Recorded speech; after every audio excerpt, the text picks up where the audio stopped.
Olá, minha gente! Olá, meu povo! Olá, você! Sejam todos bem-vindos às apresentações do programa Evangelho em seu Lar, noite de quarta-feira, 22 de outubro do ano de 2025, quando são exatamente 19 horas e 54 minutos, marcando a nossa chegada, a nossa preparação para as apresentações do programa, do nosso programa O Evangelho em seu Lar, sempre com o nosso slogan: vem conosco e te faremos bem, vem! E por falar nesse nosso slogan, no nosso momento de preparação, enquanto nós vamos aguardando a sua participação conosco, você já fazendo a sua sintonia conosco, participando da transmissão nessa noite, enquanto nós aguardamos, há sempre um momento de início que praticamente você que assiste ao vivo não pega a minha abertura, que agora tem olá você, olá minha gente, olá meu povo, sejam todos, como sempre, será bem-vindos a cada apresentação do programa O Evangelho em seu Lar. O nosso slogan está num texto da Palavra de Deus, o vem conosco e te faremos bem, vai conosco e te faremos bem.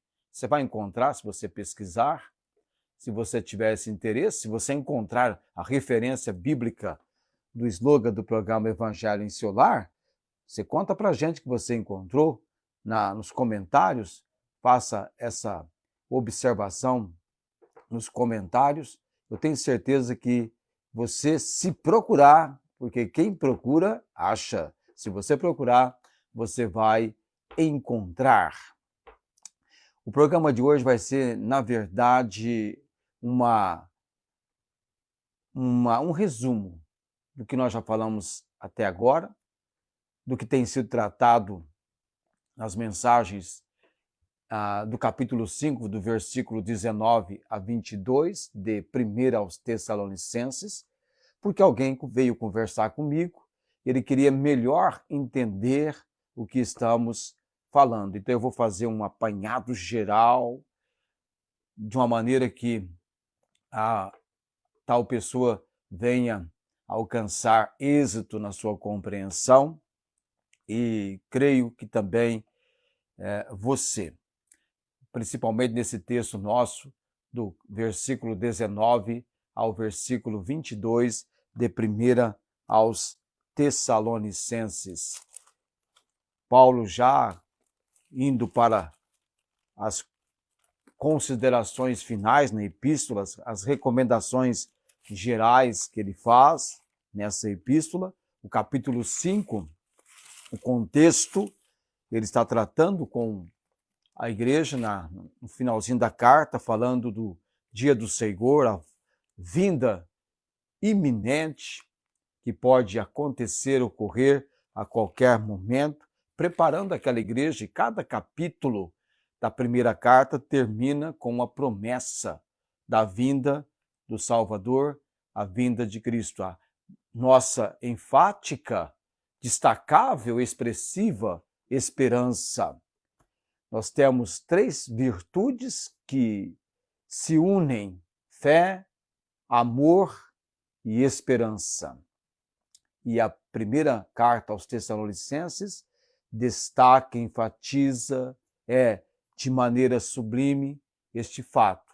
A esperança dos Tessalonicenses, eles foram instruídos a esperar a volta do Senhor Jesus Cristo, muito mais próxima, muito mais perto para nós hoje do que fora para eles, mas foram instruídos, e nós somos instruídos também, como eles foram, e muito mais vivendo os dias em que nós estamos vivendo.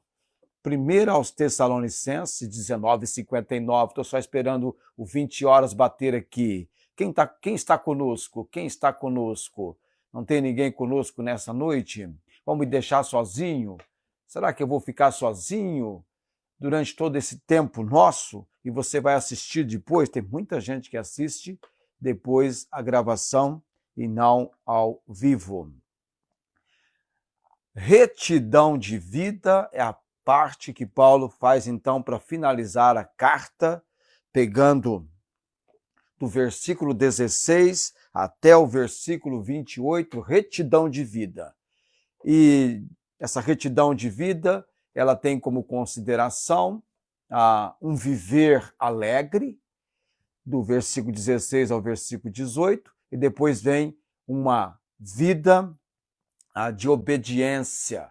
E alguém chamou até de uma vida de obediência radical, né? Algo assim bastante enfático e bastante revolucionário na vida, né? Algo radical. E essa vida de obediência radical, ela é marcada por três considerações que eu vou estar falando no próximo domingo. Próximo domingo eu vou estar falando sobre essas três marcas da vida de obediência, essas marcas da vida de obediência, pelo que a vida de obediência ela é marcada no próximo domingo. Mas vamos lá então, o texto diz, eu vou fazer um resumo para hoje à noite, tá?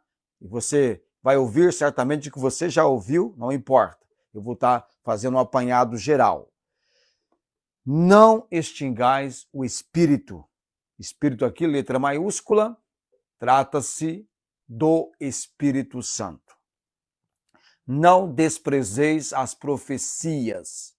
Num primeiro momento, no contexto de Tessalônica, a palavra profética, a palavra oral, a obra oral do Espírito Santo. No momento para hoje, a palavra escrita, a palavra. Examinai tudo, retende o bem. Aqui, o discernimento da verdade, que nós vamos entender dentro da palavra. Abstende-vos de toda a aparência do mal. Aqui, o destaque para uma vida de separação do mundo, não do cosmos, mas do sistema da humanidade que rejeita, repulsa Cristo Jesus.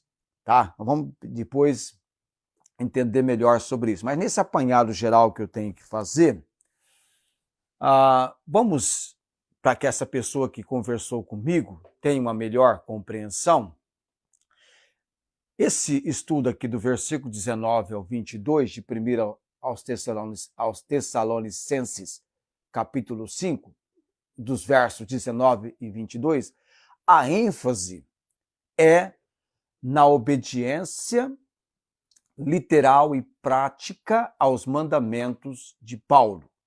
Pois bem, a interpretação se baseia, se alicerça, se fundamenta na crença de que a Bíblia é a palavra de Deus, inerrante, infalível, e sua interpretação literal é o principal método de estudo.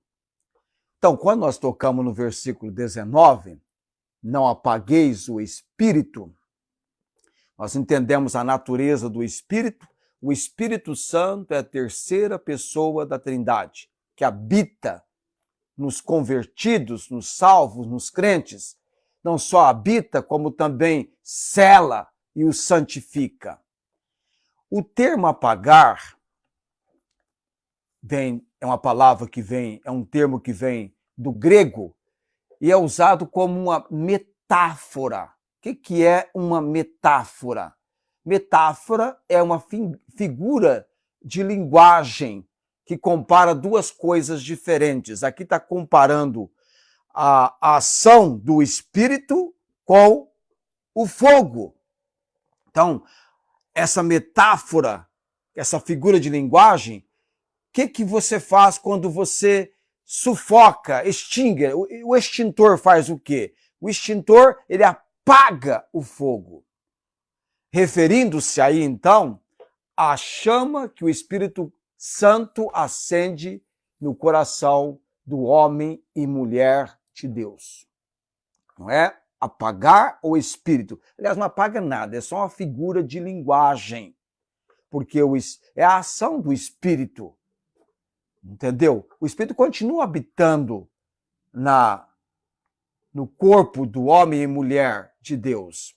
Então, esse apagar não significa, e vale muito bem retratar aqui, não é perda da salvação. Tá? Uma vez que a pessoa conhece verdadeiramente Cristo como Senhor e Salvador, João, Evangelho de João 10, 28, e dou-lhes a vida eterna, nunca hão de perecer, e ninguém as arrebatará das minhas mãos. Ninguém pode arrebatá-las das mãos do Senhor Jesus. Tá? Ele é quem dá a vida eterna. Então, não é perder a salvação, mas suprimir, abafar ou impedir a obra do Espírito Santo na sua vida, você, homem ou mulher de Deus, na vida do cristão, na vida do crente, na vida do salvo. Como é que isso ocorre? Isso ocorre quando a pessoa negligencia os meios de graça, como a oração, leitura da palavra de Deus, comunhão. Só aqui já estou colocando o que eu vou falar depois, posteriormente, os chamados princípios para o crescimento espiritual. Já toquei em 3 aqui. Tá? Isso ocorre devido também à vida pecaminosa, desobediência e falta de fervor espiritual. Também podem apagar a atuação do Espírito. Na prática, na aplicação prática, essa exortação serve como um alerta para que nós, homens e mulheres de Deus, salvos pelo sangue precioso do Senhor Jesus Cristo, tenhamos uma vida voltada, direcionada para buscar ser uma vida cheia do Espírito Santo. E que nós sejamos fervorosos, entusiasmados no nosso relacionamento com Deus através desse agir do Espírito. É algo individual, tá? É algo individual de cada salvo manter uma comunhão com o Espírito Santo. Tá, deu para entender do versículo 19? Vamos fazer agora um resumo, um apanhado do versículo 20. Não desprezeis as profecias. Eu tenho sempre ressaltado, destacado, que o Espírito Santo, nós acabamos de falar dele, ele se comunica através da palavra. Num momento foi a palavra oral, principalmente quando o Novo Testamento estava em curso de andamento e composição, os textos vindo a ser compilados, quer dizer, tinham então, até então, as Escrituras, o Velho Testamento, e depois Deus foi dando-lhes pelo Espírito Santo, usando quem ele usou, os textos que nós temos, os 4 evangelhos. Usou Lucas para escrever o Evangelho de Lucas e também escrever o livro de Atos. O João, o apóstolo João, então, gente, que bênção, não é? Escreveu o Evangelho de João, escreveu 1 João, 2 João, 3 João e também o Apocalipse. Só João escreveu esse tanto, mas Paulo, em comparação, escreveu Romanos, 1 e 2 aos Coríntios, 1 e 2 aos Coríntios, Gálatas, Efésios, Filipenses, Colossenses, 1 e 2 aos Tessalonicenses, 1 e 2 Timóteo, Tito, Filemão e para alguns que o consideram ser também o escritor aos Hebreus. Se for aos Hebreus também, são 14 ao todo os escritos do apóstolo Paulo. Versículo 20, não desprezeis as profecias. Aqui vai ter muita confusão de muita gente, tá? Muita gente vai fazer confusão nesse versículo 20. Se Paulo está dizendo para os Tessalonicenses não desprezar as profecias, vamos entender isso então nesse nosso resumo. O contexto, vamos entender o contexto. No contexto da igreja de Tessalônica, o que é profecias para eles? Era um dom espiritual ativo. Entre eles, poderia aparecer alguém profetizando a palavra oral, mas que precisava ser discernido, pois nem todas as mensagens que se diziam, que se apresentavam como mensagens proféticas, eram de Deus. O mesmo foi equivalente para os dias do Velho Testamento, não é? O mesmo peso para os dias do Velho Testamento. Agora, o que eles não podiam fazer é simplesmente desprezar. Paulo, então, fez uma orientação, não é para desprezar, tá? Não é para desprezar. É para que exista, então, o discernimento, embora a interpretação, tá? Eu tenho uma interpretação basada na palavra de Deus, a Bíblia. Houve um momento, e esse momento foi para os Tessalonicenses, na época deles, que houveram as manifestações proféticas, do profeta apresentando a palavra oral, tá? Como houve também, na época deles, os dons de sinais, milagres, curas, línguas, interpretação de línguas. Mas uma vez que a Bíblia, este livro aqui, tornou-se completo, aqui nós encontramos, na Bíblia, é considerada a única regra de fé e prática. Então, essa única regra de fé e prática é o principal critério para examinar algo. É a Bíblia. Única regra de fé e prática. A carta de Paulo à igreja em Corinto. Quer ver? Veja bem, quando Paulo escreveu para eles, ele ainda não tinha escrito a carta aos Coríntios. Mas veja lá o que ele vai dizer em 1 aos Coríntios, capítulo 13. Veja bem, eu estou fazendo um resumo para atender uma pessoa que conversou comigo. Ele quer melhor entender essa passagem. 1 aos Coríntios, capítulo 13, versículo 8. O amor nunca falha, mas havendo profecias, serão aniquiladas. Havendo línguas, cessarão. Havendo ciência, desaparecerá. Porque em parte conhecemos, em parte profetizamos. Mas quando vier, versículo 10 de 1 aos Coríntios, capítulo 13. Mas quando vier o que é perfeito, então o que é em parte será aniquilado. Tá bom, mas deixe-me prosseguir aqui com a minha linha de pensamento, para que nada venha atropelar e você possa ter, então, uma melhor compreensão. Ok. É preciso valorizar, veja bem, a pregação e o ensino da palavra de Deus. Então, a exortação serve como um lembrete para que os membros não desconsiderem a pregação bíblica, mas recebam com reverência e discernimento. Então, não desprezeis as profecias, não desprezeis a palavra. Tem esse sentido para nós hoje. Porque a profecia está aqui, está completa.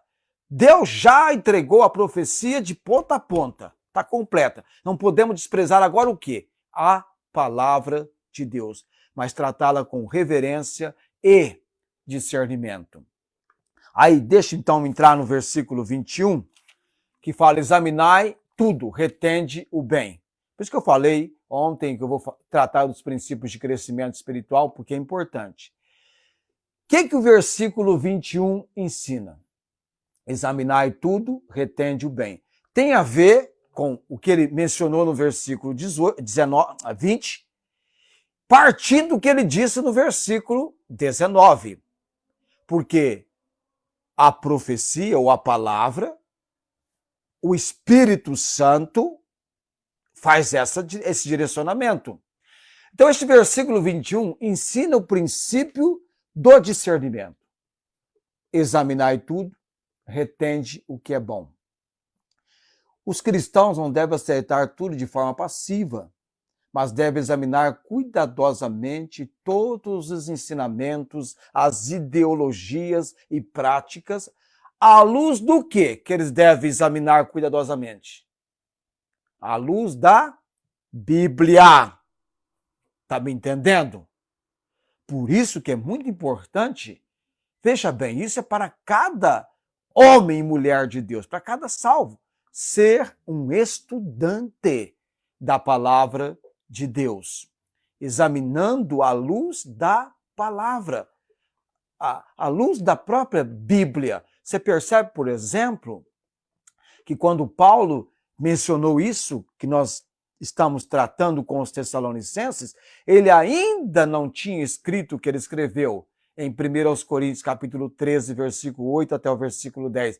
Mas faz sentido, vai harmonizar. A própria Bíblia interpreta a si mesma. Então, o principal critério para examinar algo é a Bíblia. Então, você vai precisar da Bíblia, da palavra de Deus. A igreja, a liderança, a comunidade tem o papel de auxiliar nesse discernimento. Mas a responsabilidade individual de examinar as Escrituras permanece. Olha, você quer ver um exemplo interessante de um povo criterioso nesse sentido? Quer melhor exemplo do que atentarmos para Atos capítulo 17? Hoje não vai ter destaque evangelístico, hein? Não vai dar para fazer destaque evangelístico hoje. Atos 17, é só uma questão de eu encontrar. Eu sempre tenho uma dificuldade, você não tem ideia, para mexer com papel. Atos 17, quando Paulo chega lá em Bereia para pregar o evangelho, ele foi também na sinagoga, era costume dele na sinagoga, tá? Ele foi na sinagoga, igualzinho aconteceu lá em Tessalônica, só que um pouco diferente. Ora, versículo 11 de Atos 17. Ora, estes foram mais nobres do que os que estavam em Tessalônica, porque de bom grado receberam a palavra, examinando cada dia nas Escrituras se estas coisas eram assim. Olha aí que interessante, amados. Que Escritura? Aí as Escrituras do Antigo Testamento. Eles foram examinar se aquilo que Paulo estava afirmando sobre o Messias, sobre Jesus ser o Cristo Messias, eles foram examinar, eles foram conferir, não é? Foram conferir. É importante ter essa administração. De sorte que creram muitos deles e também mulheres gregas da classe nobre e não poucos homens. Tudo bem lá com ele, até que apareceram os judeus tessalônicos que foram lá também, esses judeus opositores, perseguidores. Mas que menção tão, foram mais nobres. Olha só, o escritor viu aqui algo expressivo de uma importância tremenda, que ele não deixou de registrar, de participar conosco dessa observação deles. E o Espírito Santo, Deus Espírito Santo, autor da Bíblia, levando Lucas a registrar isso. Então, examinai tudo, retende o bem. O que for considerado bom, ou seja, coerente. Coerente com o quê? Com a sã doutrina. E que edifica a fé deve ser retido e praticado. Essa é a verdade. Então, percebe que você vai estar sempre examinando, considerando, tendo a Bíblia, a palavra. Então você vai ter que ser, ou deve ser, precisa ser, será alguém interessado pelo estudo da palavra de Deus. E aí já aquilo que não se alinha, não se ajusta com a verdade bíblica, deve ser rejeitado. E aí vem no versículo 22, abstende-vos de toda aparência do mal. Aí é o princípio do quê? De separação. Separação. É o princípio de separação. E a Bíblia enfatiza, destaca muito esse princípio de separação bíblica, bíblica, né, do mundo. O mundo é o sistema de vida da humanidade que rejeita, recusa a salvação e a vida com Cristo. Essa vida que deve ser separada. Santificação é separação. Separação do pecado para Deus. Deus é santo, Deus é separado do pecado. Eu e você devemos não apenas evitar o mal em si, mas também qualquer coisa que tenha a aparência do mal. Não é mal, mas pode te levar ao mal, porque isso vai envolver o nosso testemunho diante das pessoas e o zelo pelo testemunho. Isso é um fato importante. É preciso adotar uma postura conservadora em relação, até mesmo, amados, a certas práticas culturais. Hoje enfrenta-se muito um problema com as práticas culturais. Eu, quando recebi Jesus como meu Senhor e Salvador, naquele ano, eu pensei que eu poderia dançar quadrilha na escola. E uma irmã da igreja veio trazendo-me a informação de que aquilo não era condizente com a vida que agora eu tinha em Cristo. Eu fiquei até aborrecido no primeiro momento, mas depois você vai estudando, entender que tal prática está ligada à idolatria tal, a crenças tais, que vieram no 3º século para a igreja romana, e eles apenas adotaram uma mudança de nomes, mas que vieram do paganismo, da adoração de vários deuses. Ok, a fim de evitar qualquer comprometimento com o mundo, é preciso que haja separação. Então, esse estudo do versículo 19 a 22 é uma chamada para uma vida de obediência radical, que eu vou estar, então, falando domingo à noite. Essa vida de obediência radical, marcada por 3 considerações importantes na vida e viver do homem e mulher de Deus. Ok, nós vamos chegando a 20 e 23. Eu gostaria de fazer como Paulo evangelizou os Tessalonicenses, tá? Nós estamos olhando sobre isso em Atos 17, mas eu vou fazê-lo, essa abordagem, amanhã. Amanhã eu faço essa abordagem. Então amanhã nós vamos para o capítulo 17 de Atos e vamos tratar um pouco dessa questão do evangelismo, porque eu achei interessante esse pessoal, onde eles estavam, quem eles eram, tá? Aspectos interessantes deles, já inclinados a um conhecimento, a um anseio pela verdade partindo deles. Tanto é que cada cidade onde Paulo chegava, havia uma sinagoga, né? Deus plantou essa sinagoga, Deus fez com que o curso fosse assim, a língua no momento, tudo dentro de um plano magnífico, maravilhoso do Senhor Deus, nesse empenho, né? É revolucionário. Isso que nós estamos falando aqui, amados, é revolucionário. O livro de Atos vale a pena você...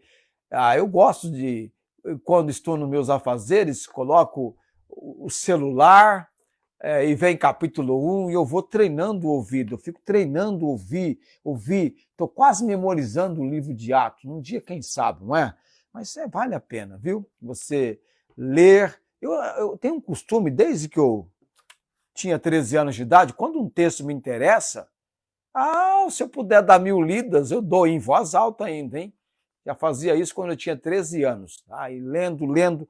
Todos os dias eu leio pelo menos, estou memorizando Colossenses, para você ter uma ideia. Um dia eu chego lá, mas estamos com esse propósito. Mas leia a Bíblia, leia, faça a sua pesquisa, faça a sua observação.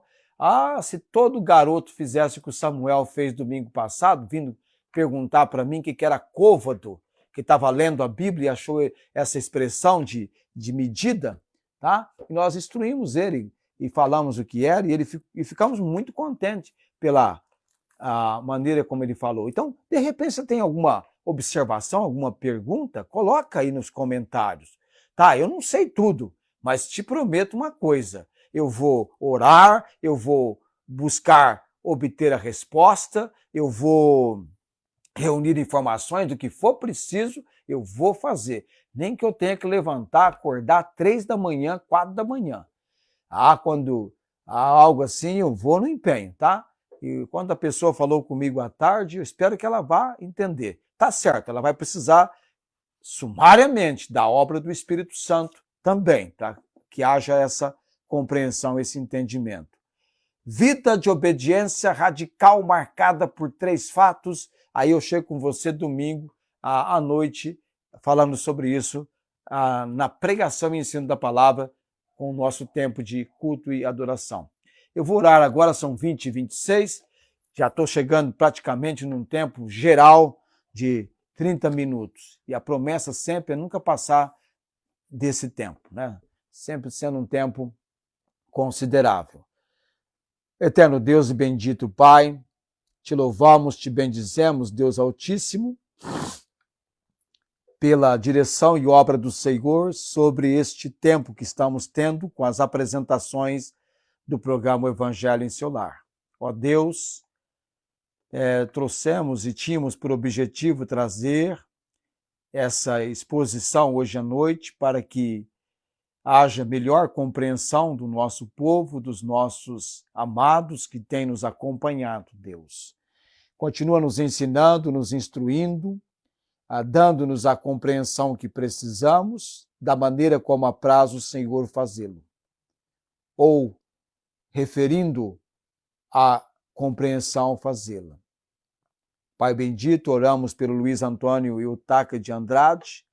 Ainda não tenho novas informações do quadro de saúde dele, mas creio que ele ainda está hospitalizado, embora tivesse deixado a UTI.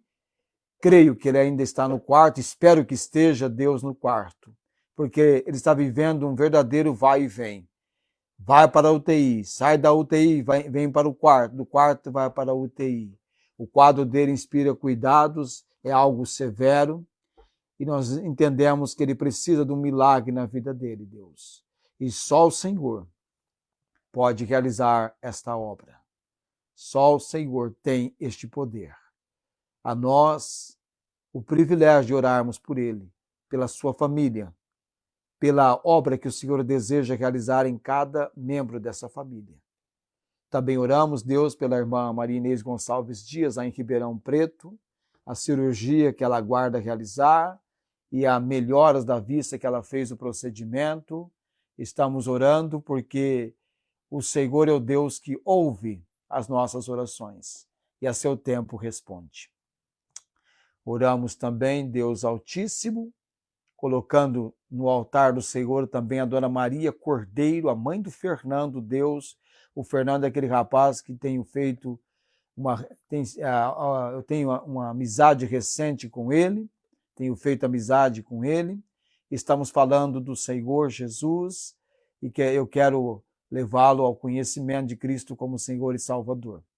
Ó Deus, a Dona Maria Cordeiro padece com um tipo de câncer que vem atingindo várias partes do seu corpo. E ela sofre também com um filho que causa-lhe muitas tristezas, porque é envolvido com dependência, me parece que do alcoolismo.